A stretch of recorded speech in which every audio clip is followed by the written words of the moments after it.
The Dauntless. The area is a massive hive of activity. He had sworn his oath and had gone through extra training for this. The slight waver of a basic axiom illusion around him to change his skin color and facial features is both obvious and yet subtle. It's only in the space between the hat and the collar, and due to the hat easily covering his features, it's not put to much use. The coat hides his frame and has not only hidden armor padding, but no less than 5 weapons either ready for a quick draw or broken down components of larger weapons. He had been drilled on putting them together, almost as much as the personality of Private Stream had been as well. Underneath the illusion was a pair of glasses with camera integrated and a pair of earpieces for him to wear. A touch of axiom, and his voice was at just the right pitch. There's also a hidden microphone in his collar so he could be heard by his handler with ease. So here he was, a fully grown metak, covering his wings and pretending to be a human child, a heavily armed and oddly prescient human child. Not what he expected of his new employer, but it made sense why they had scouted him. 53 years as an officer of Laker Spire that specialized in setting up sting operations and gang infiltration meant this was pretty natural for him. His training was more a formality. Hello, hello? Do you read me, Agent Dart? Nod if you receive. His data handler asks, and he nods. Excellent. Call me Mr. No. I am your handler and researcher for today's field operations. This is your first outing as a stream, so we're going to keep things nice and simple so you can get used to the steps involved. Nod if you understand. He nods again. Excellent. Now we have 3 simple objectives today. In and out in 20 minutes. We're delivering information under the cover of a delivery of snacks and scanning the area. Anything unusual that the camera feeds on you glasses, pick up and I'll highlight them for you. Mr. No says, and Agent Dart nods. Excellent. I'll be quiet from here on out unless prompted, but I'll be typing in the feed on your glasses. Just one question, Agent Dart asks. Yes? Is there a point in the training where I won't be having the glasses and earpiece? The earpiece stays, but if we get a good handle on how you react in situations and like what we see, then the glasses are traded out for a hidden body cam. All right, I'm going to start sending text. Tell me if it's working. Mr. No states, and then some text reads out a small readout of the area. It quickly gives him angles and potential hiding places around the room. Then it switches to thermal and shows the heat blaring off things. Then it switches to an axiom readout before going back to normal, but tiny windows in his peripheral vision open up. On the right side is a readout of the area he's in that shows his general location, and the left has readout of his mission. Ready? YN? Reads in the middle of his glasses. He nods and the Y flashes for a moment. The delivery is a tray of cookies. The hidden file is in an envelope that he's to carry under them. The text on his glasses reads, like I said, easy mission to get you in the groove. Just keep looking around while you deliver. Fair enough, he says as he picks up his delivery. There's a small arrow to show the way to the delivery zone. Excuse me, he says as he's led towards a portal that brings him into the next building. The text on his glasses reads that he's in the council building, near the western entrance. He starts moving through the area and dips around a few individuals as he quickly makes his way through the building. After a bit, his glasses shift into the axiom spectrum on their own and highlight a pair of cloaked leaning against a doorway and clearly listening in on a private conversation. There's a little note that states he's allowed to sass them. Well, if it's on the menu, oh, very nice. Perhaps if you two hung up a banner, you could be a bit more obvious. He notes as he passes by the 2 spies. Now the caption reads, "Don't turn, do not turn around." Why? He whispers out loud.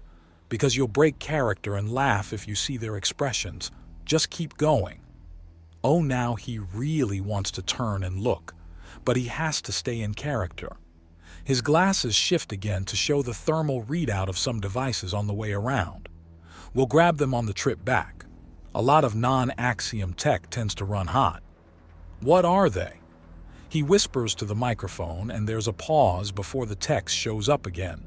Could be anything, so that's why we need to poke it. Listening devices are to be compromised and their information stolen. Bombs are to be disarmed and their origins discovered. Mr. No replies. Any other questions? Why private stream? Why not generic agents? He asks. Private stream started off as a unique disguise that was seen in public. The whole point of the disguise is to have you underestimated while still giving you a lot of tools and options. No matter the species, bigger things tend to impress easier. So we go small for our discreet operatives. That makes sense. People easily forget that Metak are an apex species with all the attitude and combat ability that goes with it. Still, the general attitude back in the family is that it just means you can hit below the belt more often and not get crotch shot in return. The glasses lead him to a room and the caption says, "Just open the door," and he does just that. So what do you think? Admiral Cistern is asking Ambassador Tal. Big bag of nothing. These kind of tech limitations just make more people want to break them all the harder. Even if it does pass through, it'll be repealed in the next 10 years, no problem. Ambassador Tal notes even as he walks up with the plate of cookies. "Sir, something for the madam." "Sir," flashes on the glasses. "Sir, something for the madam." "Sir," he says, and both turn to him. "Ah, thank you, Private Stream. I was just about to order a little something." Admiral Cistern notes, taking the plate from him. By the time he passes it to Ambassador Tal, the envelope is already up the man's sleeve. "You're trying to spoil me, big man." Ambassador Tal coos up at him before she looks at Private Stream with a squint. "Man, that Axiom illusion is basic, but I can't see past it." "Ma'am, it works by bending light, ma'am." "Ma'am, it works by bending light, ma'am," he parrots. "Oh, damn, that'll do it. More a hologram than the normal stuff," Ambassador Tal says. "Salute and leave. We're grabbing those devices on the way out, then you're getting lost and we're doing a sweep of the area." His glasses red out and he struggles to keep the grin off his face. Of course the mission just expanded, because why wouldn't it? "Sir? Is there anything else, sir?" Private Stream asks. "No thank you, Private. Thank you for the delivery," Admiral Cistern says before saluting, and he returns it with the overeager motion he was taught. Ambassador Tal snickers at the sight. He's still taller than her, but she's convinced he's a child and is amused, which is kind of fascinating as she knows he's got weapons and armor on. She knows he's an agent and not just some private. He leaves the room and starts rushing through the building as if he's late for something. He then skids to a stop and looks around. The glasses shift into thermal again and point out where things are. As he gets close to one, it gets a little title floating over it that shifts from question marks to signal reader. It then tells him to turn it around and then give it a twist to put it into a dormant state. That done, he pockets the device and goes for the next two.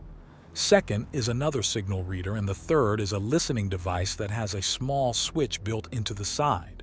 He then takes a few wrong turns and ends up walking by a few different offices he has no business being near, the whole time looking around as if confused but actually scanning the area with all the different filters on his glasses. The whole time Mr. No is rapidly putting designations on things and updating what appears to be expired information, including numerous bugs known in previous offices and devices hidden all over the place. Most of them have indicators over what they are, but the newer ones all have questions marks all over them. Sass them out. Stay in character. Mr. No texts him as they spot a cloaked spy inserting a device near an office. "Perhaps a little to the left?" Private Stream asks the invisible spy, who freezes and looks right at him. "Hello? You can see me?" the invisible woman asks. "No." He answers, looking right at her. She stands up and steps to the side. He follows her and then blinks as she starts waving her arms. "Why are you doing that?" "This is perfect," Mr. No texts. "You can see me." "No, I can't." "Yes, you can." "No, I cannot." "Then how did you know I was waving my arms?" "Everyone does something silly." Mr. No texts him, and Agent Dart gladly passes on the message in his most innocent possible tone. There is a hilarious choking sound from the spy, and Agent Dart now fully knows he's in the right job. This is the kind of fun you normally have to pay for, and being paid to have it is just gravy. "What are you doing here, Sass?" is his only directive from Mr. No. "What are you doing here?" he volleys back. "No, I asked you first. What are you doing here?" "Asking what you're doing here," he answers with a chirp. "No, not that," she snaps. "Why are you here?" "Shouldn't you ask a priest that?" He returns right away in the same innocent, chirpy tone, and he can hear the woman start to hiss. That's about the point when a cloaked is ready to strangle someone. He'll need to try the innocent routine off the clock. It works miracles. "You've pushed far enough? Disengage," Mr. No sends. "All right, I need to go. Bye-bye, silly lady," he says and walks past her. "You couldn't have rubbed that in any harder if you were skipping." Mr. No texts, and Agent Dart struggles not to laugh. "Who the pits are you?" the spy demands in frustration. "Private Stream at your service, sir, ma'am," he replies with the overeager salute just as he's about to round the corner. There's a gap in his little data readout from the glasses, but the pathfinding has him easily navigate his way through the council building and back into the well-guarded portal leading into the Dauntless. He walks into the intelligence division easily, and there's a large man with a control harness there to greet him. "Oh yes, Agent Dart, that will certainly do."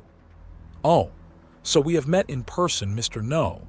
Good to know," he replies as he takes off the hat, and his silver hair and blue skin are revealed once more. He lowers the glasses from in front of his glowing yellow eyes. "How did I do?" "Flawless and funny. You're going to fit in very well." "Is funny important?" "Not funny so much as confusing.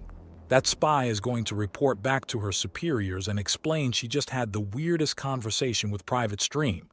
It's a bit of very important seeming, but ultimately useless information that will confuse everyone around us. So the whole innocent and sassy routine is a huge smokescreen. What you were saying in that conversation, what we encourage. Make you look like someone that no one will trust with a weapon. But since your weapons are not axiom-based and broken down to be easily hidden, it means that they can't tell you're armed.